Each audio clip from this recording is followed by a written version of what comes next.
Yesterday, delivered on the LCS surprises we know and love. We'll see which teams can end their first week with a win in our matches today. Hello and welcome to the LCS Countdown. I'm James Dash Patterson, joined by Hi Lamb, Sam Kobe Hartman Kensler, and Mark Zimmerman. Gentlemen, back for day 2 of the earlier start time. How we feeling? Good. You didn't say NALCS Countdown. You're nailing it. Oh, yeah, we're off to a high start today. I'm proud of it. Yeah, I've been practicing all night. Didn't sleep a wink. No, let's get a refresher on which of the teams picked up wins to start off the split by looking at the standings. Team Liquid, TSM, Optic, FlyQuest, and Clutch all started off with a W here in the spring split, while the other teams searched to pick up one today. Now, TL, they looked great right out the gate as our defending champions. And this was something some people were saying, oh, maybe they won't be as hot as we think, even though they look like a stacked roster come Worlds. They might have a little bit of a lag on starting up. But so many carries. What will they do with Benson on the team? Turns out they're just going to win, because that was a pretty commanding performance over C9. Yeah, without a doubt. I mean, C9, again, looked at by many as a top 4 team when it comes to preseason rankings. How do we feel about their performance in contrast to TL? Yes, TL looked good, but is it enough to make you worried about Cloud9? I would say Cloud9, they didn't have the strongest performance in this first game, and they're going to play 100 Thieves today. And one of those teams have to go 0-2, right? And a lot of people have Cloud9 and 100 Thieves as, top 3 teams in the. So we'll get to see which one is actually better between them and, if they're actually top 3 material. A very tough first week for both of those teams when it comes to strength of schedule. Let's talk about the team that 100 Thieves beat just yesterday in TSM. Again, a lot of people had some question marks around this roster. Broken Blade coming in, and yet they look solid. TSM #1, right? Yeah. Right, guys? Back on top, baby. Yeah, I've had my fair share of experiences with them at the top and also under me, but I'm going to have to say, they're looking pretty strong this split. Beardson might be back to form. Well, how do you say that? Beardson? With the beard? Beardson. Beardson? Beardson. There you go. Beardson. Yeah, that guy is a whole new mid laner, man. I don't know who he is or where he came from. He's a grizzled veteran now. But he's coming back, taking the crown. Yeah, I mean, TSM did look good taking down 100 Thieves, and especially Broken Blade, their new guy in the top lane. He actually solo kills Someday, the superstar for 100 Thieves, who had a very that might have been a questionable solo kill, to be fair. Yeah, Someday was looking rusty. Yeah. The Sion matchup into the victory. We saw a number of top lane rookies per se on those tank matchups and performed quite well. I do want to talk about Clutch as a squad. Huni kind of, leading the charge for this team. Their whole team strategy and playstyle very much felt in line with Huni as an individual. There was one play in this game that really encapsulate Huni is back. He's in the enemy jungle invading with his Rumble. Karthus cues him over the wall, so he gets vision, and it's like somebody ticked him on the shoulder. He turns around immediately. He flashes. I want that kill. Kills him, first blood. Yeah, overreaction. Someone just barely annoyed him for clearing a ward. He's like, I'm going to kill you for that. It's the guy over the party who bumps into somebody else. Yeah, exactly. But that aggressive play style, we could see both where it can be successful and where it can hurt Clutch Gaming. They did come away with the victory over Echo Fox just yesterday. It is time for us to recognize a player, though, that concedes the need to carry. Just to say, I'm helping, presented by State Farm. In his first match with CLG, PoE Xerath wasn't nabbing the kills, but making sure that Darshan could. And as the Shroud comes down, does Darshan go for more of a fight? Aftershocks on cooldown. He can do a lot of damage here. When's the Zonia's coming out? When's the self-ult? Jumps over a lot of walls, still being tagged. And this is what the comp is for. Darshan needs a single Q. He's got to wait for the energy, and he gets the shutdown with assistance from Power of Evil. Bottom side, Dardoch now under fire. Darshan uses Ignite. But he's getting sniped, and he's got no way out. It won't matter. Darshan finds the kill, and yet again, bit of help from across the map by Xerath. While it proved useful in some of those cross-map plays, and it was very impressive to kind of see them utilize Xerath's unique skill set in that way. We saw the Xerath kind of falter in every other aspect of that game, it seemed. It was a cute idea, but then when you saw how the laning phase went, how team fights went after that, it's nice to be able to back up Darshan split pushing, but they kind of came at a cost with all that. But it was still a very cute idea out of them. And a quintessential Power of Evil kind of pick. Looking ahead, though, to the end of the split, after one day of performances, I want to test your prediction skills in a little over-under. This is one of my favorite times of the split, where you guys get to put it all on the line with very little effort. evidence to back it up. We're going yeah. to start with Team Liquid, the #1 team in the league. We're predicting the number of losses that they will have at the end of the split. We're putting the line at 4.5. Will they be over? Will they have more than 4.5 losses, or will they be under? Will they have less than 4.5 losses? The context there, 4.2 is that the what that says? average? Average losses for the regular season of a first-place team. You know, I'm going to say if they're telling everyone that they're going for Worlds and they're going to, get the semis or even the finals, they need to have less than 4 losses, like, for sure. Like, that's happened a lot before with Immortals, with C9 and other teams. And, they have to have less than 4 losses. I agree with you. Why are you saying over? Are you kidding me? Because in spring and summer, they both had more than 5 losses in their championship runs. And they got better. Now And they so have did Jensen. other people. Plus, this team has eyes on international play. They're going to try things in North America. Doublelift literally said this last year. He said we're I'm trying going to play different Vladimir and strategies. lose. I don't think Yeah. they're going to try to He lose. literally already. said, They want to win. guys, don't worry. We're testing out other strategies for international play. You're going to rack up some losses like that. They did it before. They're going to do it I mean, again. basically, you're having to determine, if last year TL was here and the rest of the league was here, this year, did everyone just get a similar amount better, or did TL over-index now with the 2 additions? And that's kind of what you're having to weigh in this discussion. Yeah, and I'm assuming TL got a lot better with Core JJ coming into the league as a former world champion and Jensen being arguably the best mid laner in the league. He was like 10-2 yesterday or something like that, right? Yeah. And that stat lines aren't everything, but, he did do pretty well. And I got to say, if Doublelift chooses to choose Vladimir, I think he can rely on his team to, hard carry him in case he's trying things out. Well, we've talked about losses. Let's talk about wins. The team I want to talk about here is 100 Thieves. We're going to put the line at 11.5. Will they end over more than 11.5 or under less than 11.5 wins at the end of the split? Here's your context. 12 wins in 2018 spring, 10 in the summer. So we're kind of splitting the difference. Yeah, it's tough to say because they're right in the middle of that. You're taking over? I'm taking over I'm again! Under. Under. Hi and I are on the same page. I'm Right. good. It's not that we're trying to say they're a bad team or anything by any means, but to have more than 12 wins, that's over a 66% win rate. And that's generally pretty hard to do unless you're the first place team. There's not many teams that have over 66%. You're talking about Team Liquid and the upgrades that they made in the offseason. 100 Thieves made very good upgrades for them as well. Their AD carry situation, they were switching out. They, left some at That was home. at the end of then the they brought year. them in. That was after the regular season. Regardless, That now was they've not got during- Bang. That's a huge upgrade. You also have to consider that they've already dropped 1 game, right, with their first day of the split. So they only have 17 Now more looking hot for you. games to Which- hit that 11.5 or higher. Yesterday, I would say, yes, Someday had a very bad game. Someday is not a very bad player Right. just because of yesterday. He is still an immaculate top laner, so I don't expect 100 Thieves to have more games like the one they did yesterday. Plus, that was versus top team in TSM. So do you as well. think yesterday's performance by 100 Thieves kind of represents near their bottom end, their kind of floor of performance, Kobe? Is that what you're saying? I don't see Someday counterpicking and getting And solo getting kills. smashed Yeah. much more often. Next up, Golden Guardians. We're not talking about win-loss record anymore. We're talking about the place they will finish in the standings. We're putting the line at 6.5.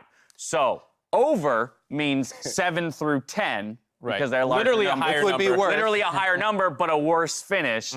Under means 1 through 6, meaning they're a playoff team. So will they finish in playoff positioning, or will they be just outside of it? What are you guys thinking? I mean, I got to say under all 3 times. I'm going under again. I think that Okay. they are probably a playoff team, and I don't think it's that difficult to reach with how much they upgraded their roster from last year. I'm going to say, all right, this is kind of like flaming myself as well, but to say that their roster is upgraded, it's easy to say, right? But what did they upgrade from, So it's like, I was terrible. I'm so washed up. right. So they did have 2 10th places in a row, right? So to go from 10th to a playoffs team is a large change that needs to happen. So I'm going to have to say that that's unlikely to happen, but who knows? But I'm going over for this one. It's a tough call. Okay, Mark, in the world where you think they're quite definitively a playoff team, what are the 4 teams they beat? I think they beat Echo Fox, Clutch, Optic, and then between CLG, FlyQuest, something else. I think they can get One over of those. I think they can get over all of them. All right, it sounds good to me. We've got one more over-under to deal with, and this is Mark's prediction rate for the 2019 spring split. Well, you got something you want to say? I knew something was coming because in rehearsal, you and the producers were talking behind my back. Yeah, that's true. Mark He didn't call it out. immediately goes, oh, what are they saying? Yeah, he goes, whenever a producer talks to Dash and doesn't talk to me, I know something's Do I get to answer this myself? You do get to answer this Over. yourself. So you were 0-5. That's just going to feed the problem, because that's wrong, Mark. It's going to be I made my under. way worse by saying that. That's another wrong prediction. What do you guys think? Under for sure. Under 49%. I've never been under 50% in the... Never? Right now you all are. five. You got one right yesterday. Is it season or is it today? The split. Yeah, the I'm whole not going to split. get under 50%. I don't know, Mark. You have a lot of confidence for an 0-5 I can't start. talk crap. I'm 1-4 right now. Do you know? Like I want to. You are infinitely better than Mark right now. I'll Don't sell give us some yourself time. short. One game. All right, we got to step away. On the other side, we'll go over some players to watch and break down the current state of the game. We'll see you soon.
Welcome back to the LCS Countdown, about 16 minutes away from Champion Select of Day 1, or Game 1, rather.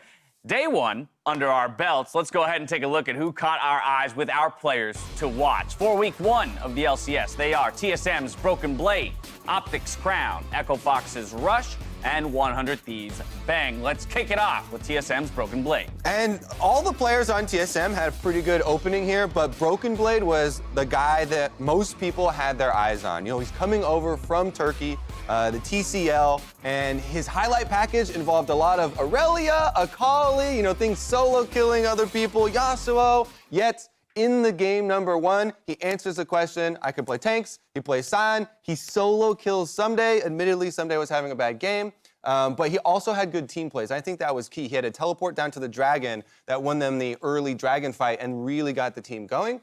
So I think he definitely showed up big. Well, I would say let's be a bit patient on that. I'm not gonna say Sion's the most difficult champion to play, to be fair. Me, man. But he did play that Sion well, right? So like you said, he's played a lot of Yasuo, Aurelia, and things like that. And that's what I want to see. Is this a player that can play multiple playstyles? Because playing a tank isn't necessarily the most difficult role to play. Tempered optimism around Broken Blade, but that's exactly why he's one of our players to watch. We'll see if he can perform in Game 2 of the week. Next up, let's talk about Crown here, the world champion making his way over to the LCS. Right, so I'm really excited for this. I might be a bit biased since I am a mid lane player, but watching Crown play makes me really excited because you can tell how strong a player is based off the way they move their character and the position they are around the map. So in the past few years, there's always a constant argument about who's the best mid laner in NA, right? Bjergs and Jensen, etc. I think Crown will be able to challenge that.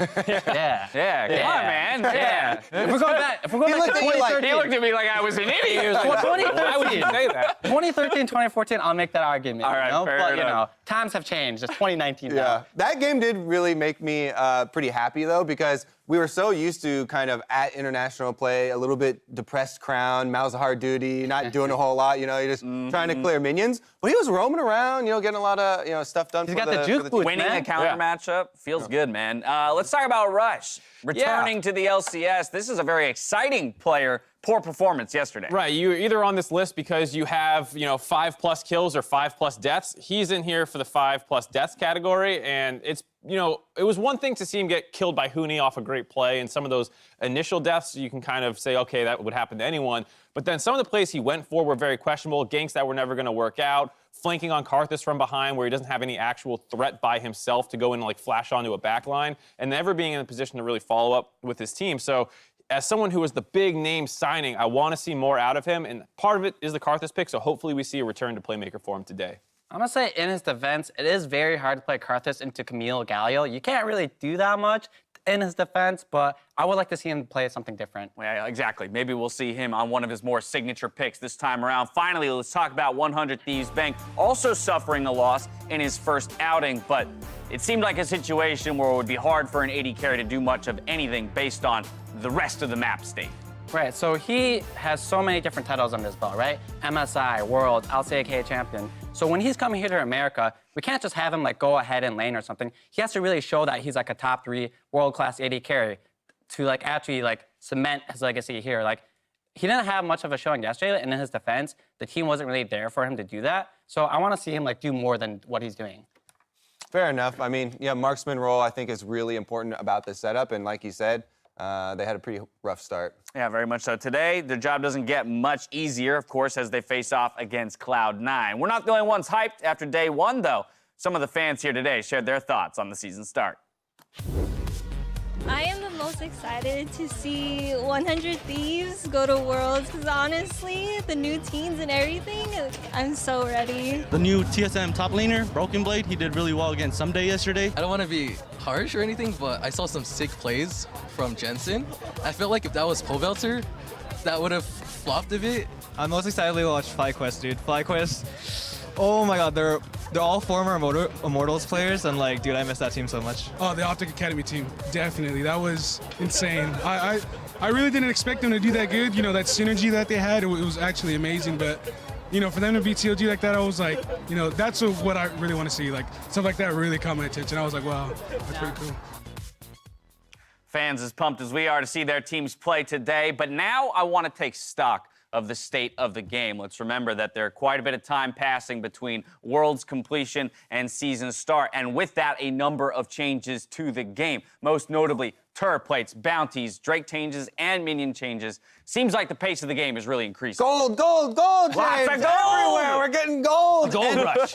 We'll just start with the turret plates because that's where a bunch of the gold is, right? And it really has changed the way that the early game is played while they're still on for the first 15 minutes. It really rewards these proactive players. A lot of people are trying to copy Tarzan over in Korea, jungler for Griffin. Who really does a good job at snowballing for the lanes, getting some of those extra turret plates off of them after you get some control in a lane can really add up and set you to the mid game with a much bigger gold lead so you can actually try and take those team fights. Yeah, that combined with bounties I think is a huge reason you're seeing, I feel like, a lot more gold because now you get bounties who are just CSing well. And there was a game yesterday where Bang was 0-0-1 on Lucian and had a 500 gold bounty on him on a losing team. And so he didn't end up feeding that one over, but that's a situation where if TSM got that kill, suddenly they get way more gold than they would normally. So there's just so much gold getting passed around back and forth. The early game benefits to doing well are so much higher. Right. Right, so with all the gold that's in the game now, it'll really be able to show what team is strong and what team is weak, because the gold doesn't just come to you. You have to go out there and get it. So teams that know how to gain that gold and accrue that gold across different lanes are really going to cement themselves as a better team than the other teams. I think this graphic here is very interesting, just as it kind of shows the power creep of gold, you know, accrued by 20 minutes over the course of the years. 2019 spring, of course, it's only 1 day's worth of game sample size, but just barely behind that of last year's spring. And North America as a whole is slower than the rest of the world. The rest of the world actually averaging much higher in gold at 20. Right, and I think, you know, you can look at Drakes as well. All the first-level Drakes that you pick up, giving a lot more. And then Minions, you have every 2 waves now, a cannon will spawn post 15 minutes. And post 25 minutes, every single wave will have a cannon in it, which is even more gold and pushing power. So I think that's another reason that you're seeing internationally the pace of the game picking up quite a bit. Right, so, okay, given the fact that the pace of the game has picked up, great. How should teams be reframing the way they approach the game, though? You talk about good teams, you know, will understand how to go get that goal, but what are the tools that they need in order to follow through on that? Right, so there's a few things. Well, first off with turret plating, right? It rewards the players that control the lane heavily. Now, before you control lane, you can get pressure and priority to move, which is important. But now, you don't have to go get priority to go to a second lane. You can just shove your wave in, and you're going to get a lot of money, because you get money before the tower breaks now. So it's going to reward the players that are extremely lane dominant.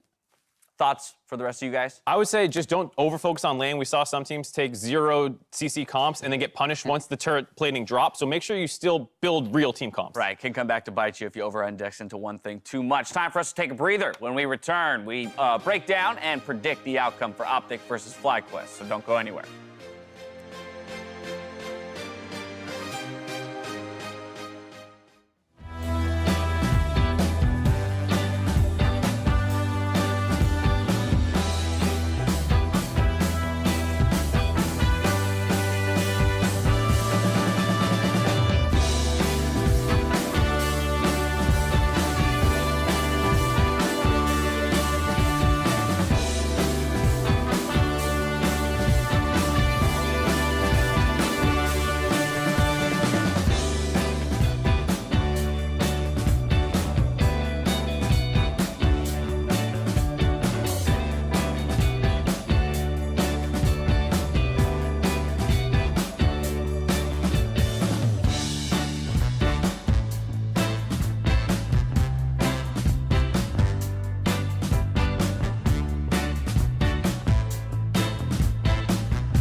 Wow. Thank you for meeting us back here for the LCS Countdown, where Optic Gaming and FlyQuest kick things off in just about 5 minutes. So let's get right down to it. Before we talk about this first match, let's see what else we got in store today. Game 2 has powerhouses Cloud9 and 100 Thieves, each aiming to pick up their first win with a potentially explosive match between Clutch and TSM in Game 4, and 2 more matches before we call Week 1. Now, ahead of that Game 1, though, we caught up with the coaches to get their thoughts on the season start. I think FlyQuest is one of the most underrated team right now. I think people just look at names, but as a team, they play really well. I'm really happy for Gabriel, the head coach. I think he's doing a really good job. I already had a very high opinion of him. I think that as a team, they have weaknesses, of course, but you know, it's very hard to make a team play actually really well the game early season. But you never know. You literally never know. It can be very one-sided. It's League of Legends. You never know. I'm not going to go easy on him. You're friends before the game and after the game, but during, it's going to be a bloodbath. I think it's interesting because they're using a team that is more familiar with each other due to whatever issues they may have. They have to go with the majority of their academy team. That academy team is still strong. We're not going to underestimate them in any way, but I think they're very one-dimensional. We kind of know how the top side plays, and we expect to have advantages in the bot lane. So we have a clear game plan and clear win condition, and I hope draft goes the way that we plan so that we can execute on that. Invert acknowledging that Optic is dealing with some issues when it comes to the roster, but that they won't underestimate this Academy squad that picked up a very impressive win yesterday alongside Crown. Now, FlyQuest, they showed up in a way that a lot of people weren't expecting here at the beginning of spring. I mean, yeah, Pobelter in the mid lane, big pickup for them. On the Galio, he had a huge one, but I also want to give credit to Santorin, who's a guy who I feel like never gets credit on all the teams that he's on. And he had a really good performance yesterday. I think this is going to be definitely a takeoff year for him as far as how he's able to control the pace for FlyQuest. So they had very good opening. Also, the other question around Viper, I think that's where most people's underrating of FlyQuest kind of came from, right? You know, not a lot of experience. He was a one-trick Riven, to be fair, right? Exactly. You know? He played a little more in Academy, but definitely had his biggest successes on the Riven. And he's trying to change that name for him. Yeah. I think it's interesting, though. You touched on it a bit, Kobe, this kind of idea. It's an attribute or something, you know, attributed to Santorin, but as well, Pobelter and Wild Turtle. This is a team of guys who were always second fiddle to somebody else, even when they were on teams that were championship teams or world's caliber teams. Wild Turtle behind Bjergsen. You got Pobelter, you know, behind Doublelift on CLG and Aframu and whatnot. And so finally they find themselves on a team together where perhaps they can prove that they are worthy of being an NALC or an LCS champion. Yeah, I mean, especially a guy like Pobelter, everyone sees his shortcomings on the international stage, but you need to remember, a lot of the time he was picking up MVPs of the final series a couple times. I think he has 2 of them. I could be wrong. He does have 200 IQ too, right? Yeah, he's super smart. He's pretty notorious. So, like, he's actually someone who has put on big carry performances domestically. It's just people seem to get, like, their mind wiped after Worlds when he maybe comes up a little short there. Now, on the flip side, there's perhaps the player with the most to prove as Crown. Had a hard carry performance yesterday for Optic, flanked by an Academy squad, no less. And I think it's super impressive considering that Academy squad in Academy is 9th place, 1-3 right now. So you see, oh, we just added, you know, Crown into it, and suddenly they're taking down CLG, and a lot of that was off the back of how well Crown was playing. Yeah, I really liked how not only in the counter matchup, Crown's up in CS, he was able to get the wave pushed and then roam. And he got Asta in the bottom lane going. That guy racked up a huge bounty. He was a very big carry for them in the late game as well. I just really liked how Crown was able to work these guys with seemingly from everybody talking that hasn't had much time to work with them. Dardox had 1 game, I think? I think, yeah, 1 or 2. That was the second one? Yeah. So, when you're good, though, you kind of just synergize. Like, if a good player plays another good player, you kind of know what they're going to do, and then things just go together. Minute and a half before game time, I want to take a look at predictions. We've got highs, marks, as well as the ELO system that went 5-0 yesterday.